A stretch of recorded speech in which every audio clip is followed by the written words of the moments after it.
নতুন বাসা নেওয়ার প্রথম এইটাই ছিল হচ্ছে আমার ফ্রেন্ডদেরকে নিয়ে একসাথে আমি ইয়ে করবো, এবং টয় একটা ভ্লগও আপলোড করেছিল এরকম। আপনার একটা ফ্রেন্ড সার্কেল আছে যেটাকে আপনারা অলমোস্ট লাইক ফ্যামিলি হিসেবে ট্রিট করেন। সেখানে সিয়াম আছে, তৌসিফ আছে, টয়া আছে, সাফা কবির আছে এবং আরো বেশ কয়েকজন আছে। শুধু সিয়াম বললে হবে না, সিয়াম অবন্তী আছে, তৌসিফ জারা আছে। ওকে, হ্যাঁ, রাইট। তো আপনার কি মনে হয় যে মিডিয়াতে আসলে সত্যি ফ্রেন্ডশিপ সম্ভব, নাকি যা দেখা যায় তা সত্যি নয়? সম্ভব তো, আমরা তো করে দেখালাম।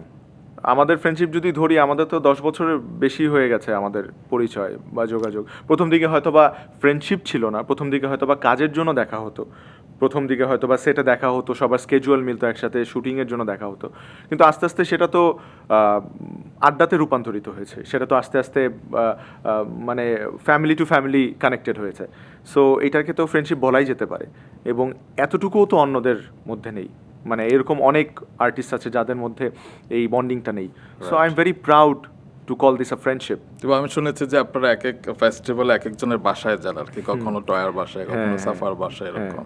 তা আপনার মনে হয় না যে আপনি যেরকম যেমন আমার বাসা এই নতুন বাসা নেওয়ার প্রথম এইটাই ছিল হচ্ছে আমার ফ্রেন্ডদেরকে নিয়ে একসাথে আমি ইয়ে করবো, এবং টয় একটা ভ্লগও আপলোড করেছিল এরকম। সো ওইটা আমার খুব ফেভারিট একটা ভ্লগ, মানে সবাই মিলে, এবং সিয়ামের ছেলেটা তখন ছোট, সো ও খুব পার্টিসিপেট করতেছে, সবার সাথে খেলতেছে। সো এটা আমার খুব ফেভারিট আর কি, মানে এই জিনিসটা।